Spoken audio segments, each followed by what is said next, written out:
नमस्कार दोस्तों, मैं राहुल आप सभी का मंथन में एक बार फिर से स्वागत करता हूं। आज के इस सेशन के अंतर्गत हम लोग प्राचीन भारत के इतिहास से संबंधित गुप्त काल को देखने वाले हैं।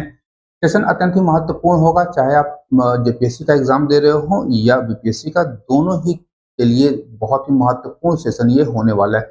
सेशन मूल रूप से 14वीं जेपीएससी और 71वीं बीपीएससी के लिए अत्यंत ही महत्वपूर्ण है। पार्ट 1 का सेशन होने वाला है, आधारित होगा आपका एनसीईआरटी नोट अरिहंत पब्लिकेशन के ऊपर में। ध्यान रखिएगा, यदि आप अन्य किसी प्रतियोगी परीक्षा की तैयारी कर रहे हैं तो प्राचीन भारत का यह जो सेशन है अत्यंत ही महत्वपूर्ण होगा, एनसीईआरटी के ऊपर आधारित है। काफी हम लोग विशेषता पहले चर्चा कर चुके हैं।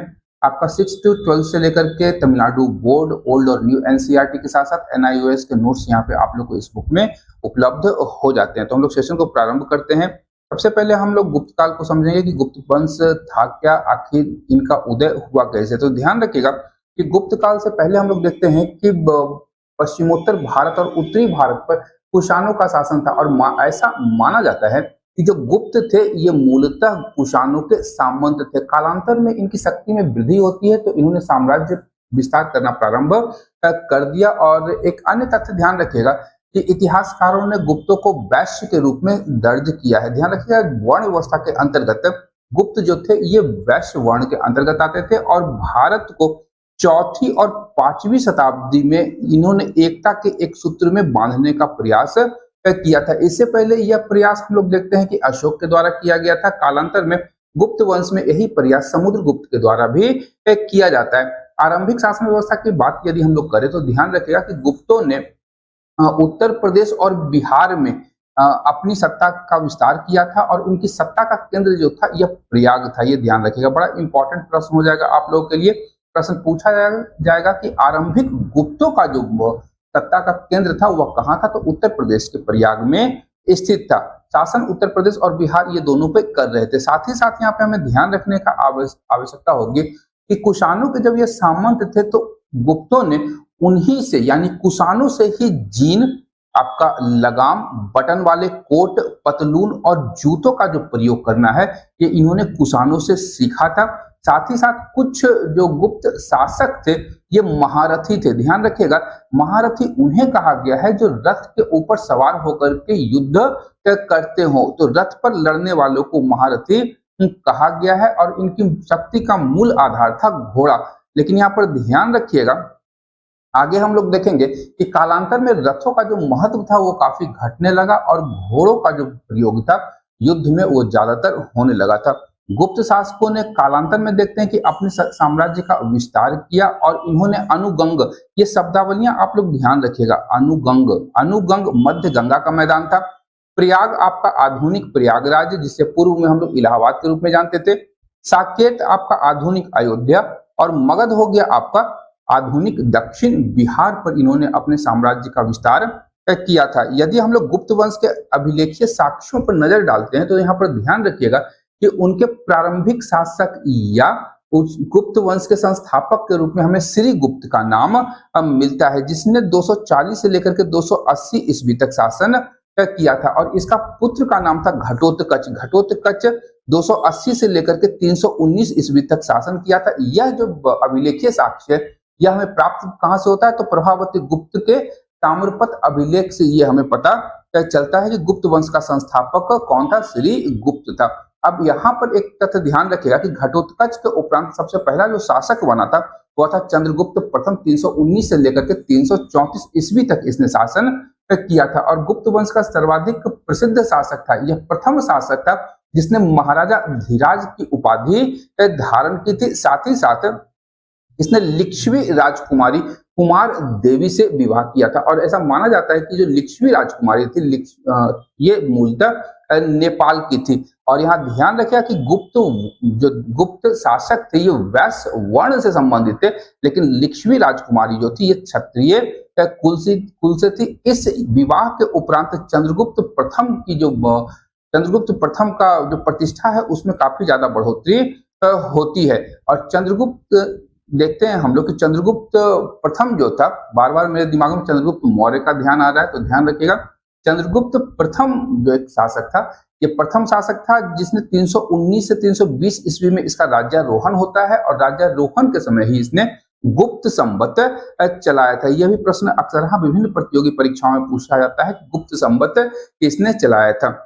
जैसा हम लोग पूर्व में देख चुके थे, कनिष्क के द्वारा आपका शक संवत चलाया गया था और उज्जैन के एक शासक ने जब शकों को 57 ईस्वी में पराजित किया था तो उस समय विक्रम संवत चलाया गया था। इसके अतिरिक्त अगर हम लोग बात करें तो चंद्रगुप्त महाराजाधिराज की उपाधि धारण की थी और उसने ही सर्वप्रथम चांदी की मुद्राओं का प्रचलन करवाया था। प्रथम गुप्त शासक था जिसने चांदी की मुद्राओं का प्रचलन करवाया था। इसके पश्चात चंद्रगुप्त का पुत्र समुद्रगुप्त गुप्त वंश का शासक बनता है। और यहाँ पर ध्यान रखिएगा, समुद्रगुप्त जो था वह लिच्छवी राजकुमारी कुमार देवी का बेटा था और इसीलिए इसने स्वयं को लिच्छवी दौहित्र भी कहा है। ध्यान रखिएगा, ये प्रश्न बराबर पूछा जाता है कि इतिहास में लिच्छवी दौहित्र किसे कहा गया है, तो समुद्रगुप्त को कहा गया है। इसका अर्थ होता है लिच्छवियों का नाती।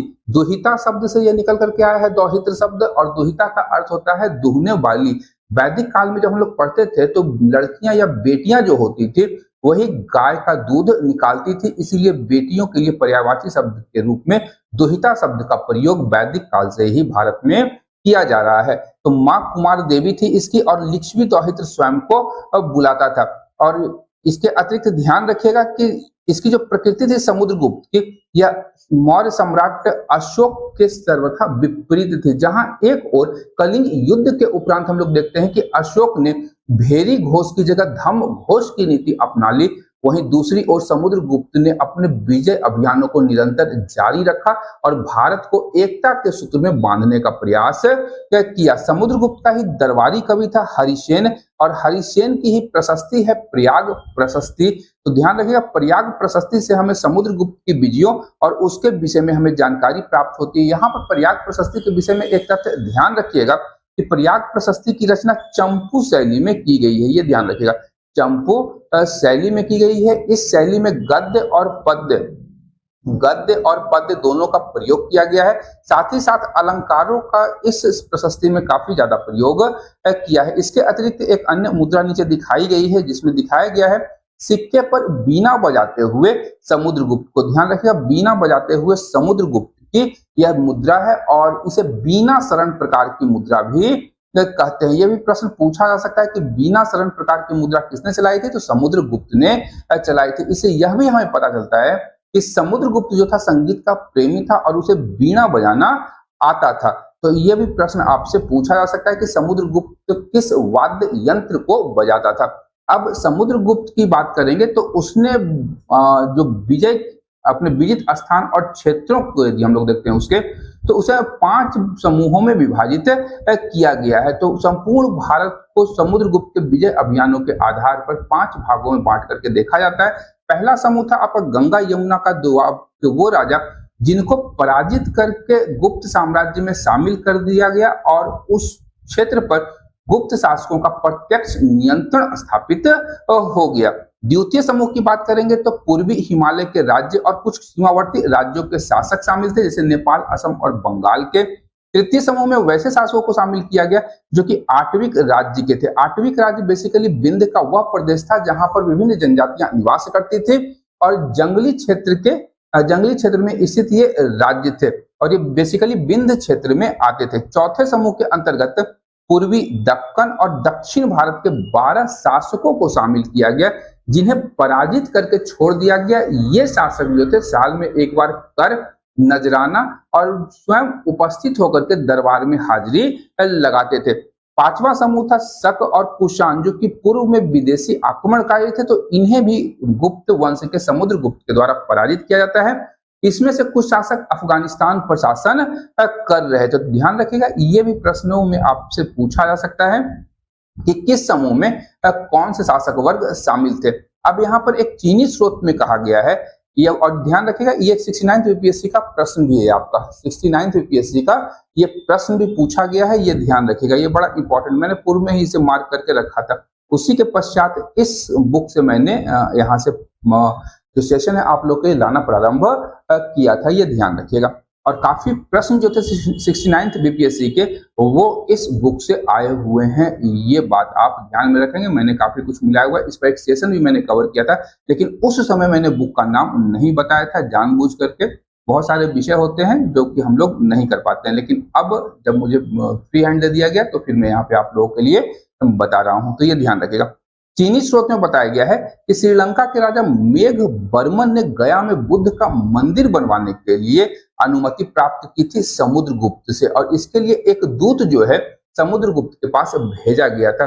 प्रयाग प्रशस्ति की बात अगर हम लोग करें तो उसमें बताया गया है कि समुद्रगुप्त को कभी भी पराजय का सामना नहीं करना पड़ा। इसीलिए हम लोग देखते हैं कि अंग्रेजी इतिहासकार विंसेंट आर्थर स्मिथ ने समुद्रगुप्त को भारत के नेपोलियन की संज्ञा दी। ध्यान रखिएगा, भारत का नेपोलियन, ये प्रश्न बराबर पूछा जाता है, समुद्रगुप्त को कहा जाता है, और यह संज्ञा जो है विंसेंट आर्थर स्मिथ के द्वारा दिया गया था। समुद्रगुप्त के बाद एक अन्य शासक की चर्चा होती है जिसका नाम है रामगुप्त, जो कि 380 ईस्वी में गुप्त गद्दी पर बैठा था, ये ध्यान रखिएगा। लेकिन कहा जाता है कि यह काफी कमजोर शासक था। इस शासक के विषय में जो हमें मूल जानकारी प्राप्त होती है वह प्राप्त होती है विशाख दत्त की रचना है देवी चंद्रगुप्तम में। देवी चंद्रगुप्तम में ही कहा गया है कि रामगुप्त ने शक आक्रमणकारियों के समक्ष आत्मसमर्पण कर दिया था, लेकिन चंद्रगुप्त द्वितीय जो था इस समर्पण से संतुष्ट नहीं था और वह उस शक शासक को पराजित करके रामगुप्त की हत्या कर देता है और उसकी पत्नी से विवाह करके स्वयं गुप्त गद्दी पर बैठ जाता है, ये ध्यान रखिएगा। तो इस प्रकार से यह जो घटना है यह हमें देवी चंद्रगुप्तम से प्राप्त होती है, कि इसका कोई अभिलेखीय साक्ष्य हमें प्राप्त नहीं होता है, केवल देवी चंद्रगुप्तम में ही इसकी जानकारी हमें प्राप्त होती है। इसके अतिरिक्त अगर इस घटना की चर्चा अगर हम लोग देखते हैं कि चंद्रगुप्त द्वितीय ने किस प्रकार से सत्ता का अधिग्रहण किया था, तो उसकी चर्चा हमें बाणभट्ट के हर्षचरित्र में, राजशेखर की काव्य मीमांसा में और राष्ट्रकूट शासक गोविंद चतुर्थ के सांगली ताम्रपत्र लेख में भी हमें प्राप्त होती है। तो ये ध्यान रखिएगा। लेकिन इस घटना के संबंध में इतिहासकारों के मध्य काफी ज्यादा विवाद भी है, तो ये ध्यान रखना है।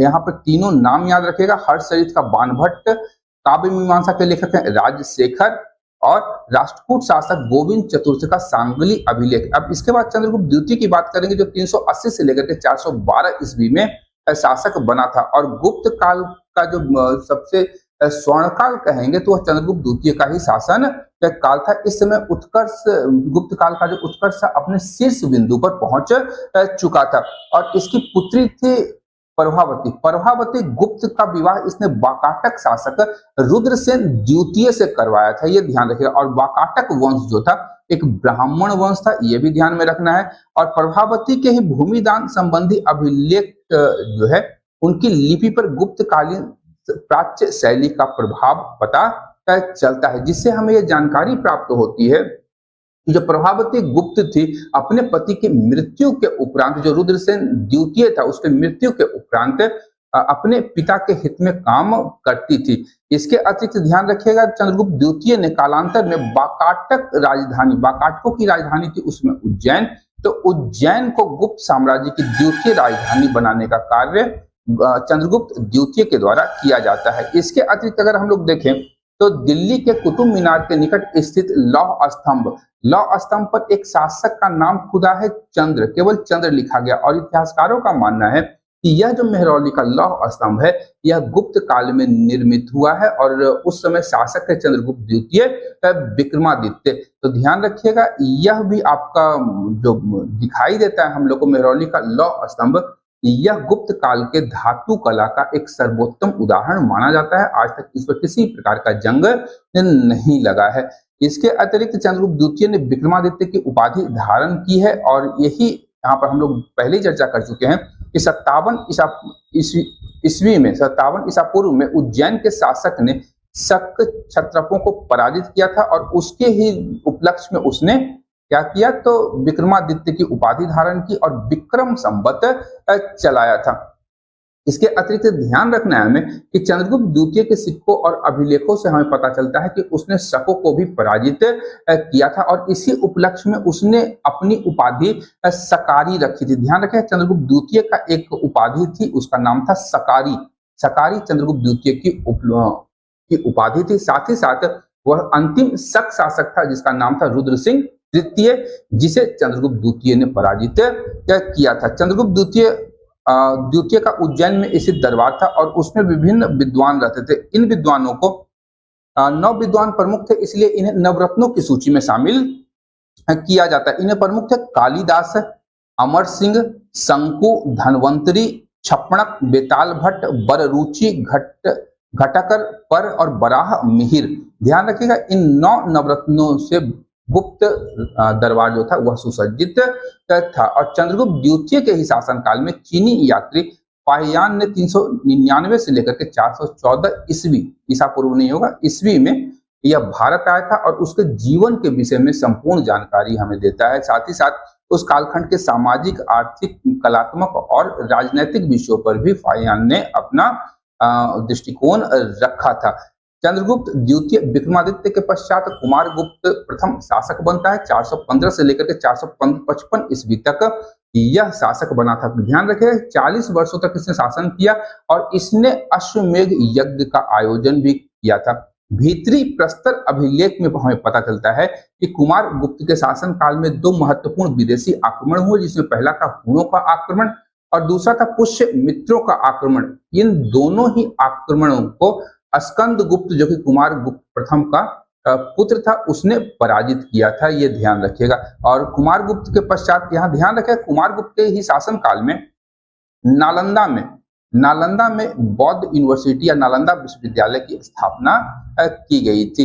ये बड़ा इंपॉर्टेंट है और प्रश्न बराबर पूछा जाता है कि नालंदा विश्वविद्यालय की स्थापना कब हुई, किसके शासनकाल में हुई। तो ये कुमारगुप्त प्रथम था, जिसके शासनकाल में बिहार में या उस समय के मगध में नालंदा विश्वविद्यालय की स्थापना हुई थी, जिसे कालांतर में बख्तियार खिलजी के द्वारा जला दिया गया था। स्कंदगुप्त की बात करेंगे तो 455 से लेकर के 467 ईस्वी तक यह शासक रहा था गुप्त वंश का। और यहाँ पर ध्यान रखिएगा कि इसके काल में हुनों और पुष्य मित्रों का आक्रमण काफी ज्यादा बढ़ गया था। साथ ही साथ मालवा में एक नए शासक या सामंत यशो बर्मन का उदय हो चुका था, जिसके लगातार प्रहारों के कारण गुप्त वंश लगातार पतन की ओर अग्रसर होता चला गया। यहाँ पर ध्यान रखिए, कौहम अभिलेख है उसमें स्कंदगुप्त को सक्रोपन से संबोधित किया गया। बड़ा इंपॉर्टेंट फैक्ट है, प्रश्न पूछा जा सकता है कि किस गुप्त शासक को सक्रोपन से संबोधित किया गया है, तो आपका स्कंदगुप्त को किया गया है। साथ ही साथ भीतरी और जूनागढ़ अभिलेखों के अनुसार स्कंदगुप्त ने अपने शासन काल में 4 शत्रुओं से संघर्ष किया। पुष्यमित्र, हुण, अपदस्थ शासकों का विद्रोह और उत्तराधिकार के लिए संघर्ष स्कंदगुप्त को झेलना पड़ा था। इसके बाद लगातार हुणों का आक्रमण होता रहता है। और यहाँ पर ध्यान रखिएगा कि गुप्त साम्राज्य के चरमोत्कर्ष की स्थिति में लगभग 5वीं शताब्दी ईस्वी में ही उत्तर पश्चिम से भारत पर हुणों के आक्रमण होने प्रारंभ हो गए। और हुणों ने सबसे पहले 458 ईस्वी में आक्रमण किया था और उस समय भारत पर स्कंदगुप्त का शासन था। इसके अतिरिक्त स्कंदगुप्त ने तोरमान के नेतृत्व में हुए इस आक्रमण का जवाब दिया और तोरमान को पराजित करके इसे भगा दिया था। ध्यान रखिएगा, 2 मूल नाम, एक तोरमान और एक आपका मिहिरकुल। मिहिरकुल हम लोग आगे देखेंगे। हाँ, मिहिरकुल उत्तरवर्ती गुप्त शासक के काल में आया था और ये आपका बालादित्य प्रथम के शासन काल में इसने उन्होंने आक्रमण किया था, ये ध्यान रखिएगा। और इन्होंने भारत में सफलता भी प्राप्त की थी। इसके अतिरिक्त गुप्तकालीन प्रशासनिक और न्यायिक व्यवस्था से काफी ज्यादा प्रश्न पूछे जाते हैं। यहाँ पर ध्यान रखिएगा, सबसे पहले गुप्त शासकों की उपाधियां, तो उन्होंने परमेश्वर, महाराजाधिराज, परम भट्टारक जैसी उपाधियां धारण की थी। इस कालखंड में जो राजपद था वह वंशानुगत होता था और ज्येष्ठाधिकार की अटल प्रथा के अभाव तक यह सीमित था। हमेशा ध्यान रखें कि ज्येष्ठ पुत्र को ही शासन नहीं मिलता था। यदि ज्येष्ठ पुत्र अयोग्य है और कनिष्ठ पुत्र योग्य है तो कनिष्ठ पुत्र को राजगद्दी प्राप्त होती थी। इस कालखंड में गुप्त शासकों ने ब्राह्मणों को उदारतापूर्ण दान दिया, ये ध्यान रखना है। और यहीं पर ध्यान रखेगा, इतिहासकारों का कहना है कि भूमि दान को एक और कृषि को नए क्षेत्रों में प्रोत्साहित करने की रणनीति के रूप में देखा गया। वहीं कुछ लोगों का कहना है कि भूमि दान को अपने समर्थकों में वृद्धि के रूप में देखा गया, क्योंकि जो शासक थे उनकी अपने सामंतों पर जो पकड़ थी वह लगातार कमजोर होती जा रही थी। इसीलिए सामंतों की शक्ति को प्रति संतुलित करने के लिए गुप्त शासकों ने ब्राह्मणों को भूमि दान में देना प्रारंभ किया और उन्हें अपनी ओर मिलाए रखा। यहाँ गुप्त काल के शासकों के धर्म की अगर हम लोग चर्चा करें तो वो लोग वैष्णव धर्म के उपासक थे। जो उनके अगर हम लोग मुद्राओं पर देखते हैं, मुद्राओं पर लक्ष्मी और विष्णु के सिक्के हमें प्राप्त होते हैं। साथ ही साथ उनके ध्वज पर गरुड़ की आकृति बनी हुई थी। इसके साथ ही भी ये बौद्ध धर्म को भी इन्होंने संरक्षण दिया था।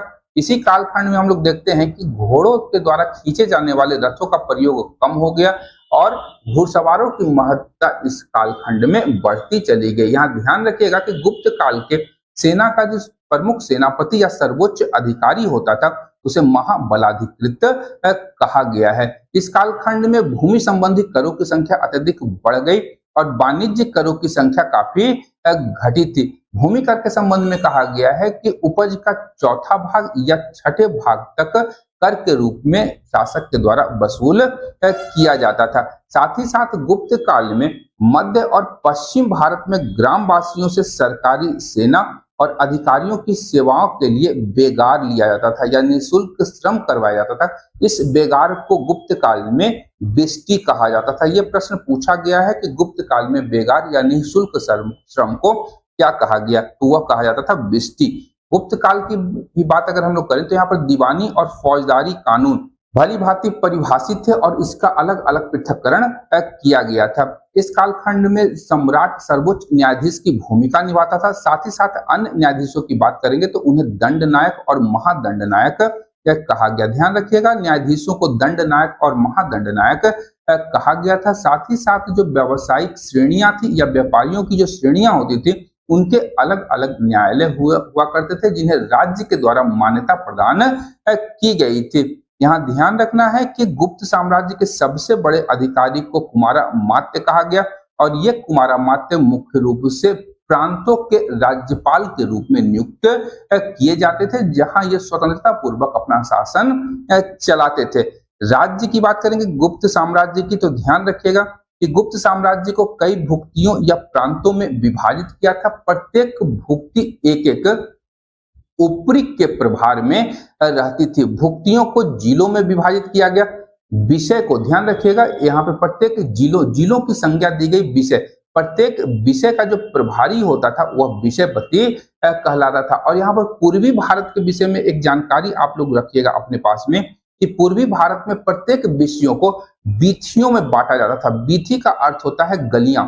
वीथी का अर्थ होता है गलियां, जो कि पूर्वी भारत में प्रशासन की एक महत्वपूर्ण इकाई होती थी और वीथियों को बांटा गया ग्रामों में। वीथियों का विभाजन पूर्वी भारत में ग्रामों में किया गया था।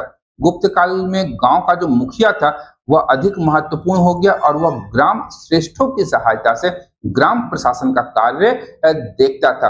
ग्रामों और छोटे छोटे शहरों में प्रशासन से स्थानीय लोग भी जुड़े हुए थे और उनकी अनुमति के बिना जमीन की खरीद बिक्री नहीं हो सकती थी। महत्वपूर्ण तथ्य ध्यान रखिएगा, यानी स्थानीय लोग जो प्रशासन से जुड़े हुए थे उनकी अनुमति के बिना गुप्त काल में जो जमीन की खरीद बिक्री थी वह नहीं की जाती थी। यहीं पर अगर हम लोग बात करेंगे तो बिहार के वैशाली से प्राप्त सील या मोहरों से हमें यह जानकारी प्राप्त होती है कि गुप्त काल में शिल्पी, वणिक और लिपिक एक संस्था में काम करते थे और ये नगर प्रशासन में जुड़े हुए थे। प्रमुख नगरों में नगर पालिकाएं होती थी और नगर का जो प्रधान अधिकारी था उसे पुरपाल कहा जाता था। अधिकारी वर्ग से प्रश्न पूछा जा सकता है कि पुरपाल जो है वह किससे संबंधित था, तो नगर का प्रधान अधिकारी से संबंधित था। उत्तरी बंगाल या बांग्लादेश की बात करेंगे हम लोग तो वहां पर कोटि वर्ष विषय की प्रशासनिक परिषद के मुख्य वणिक, मुख्य व्यापारी और मुख्य शिल्पी शामिल होते थे। ध्यान रखें, कोटि वर्ष के विषय में पूछा जा सकता है कि कोटि वर्ष क्या था, तो कोटि वर्ष विषय की प्रशासनिक कोटि वर्ष एक विषय था जिसकी प्रशासनिक परिषद की जानकारी हमें उत्तरी बंगाल या बांग्लादेश से प्राप्त होती है, जिसमें मुख्य वणिक, मुख्य व्यापारी और मुख्य शिल्पी शामिल थे।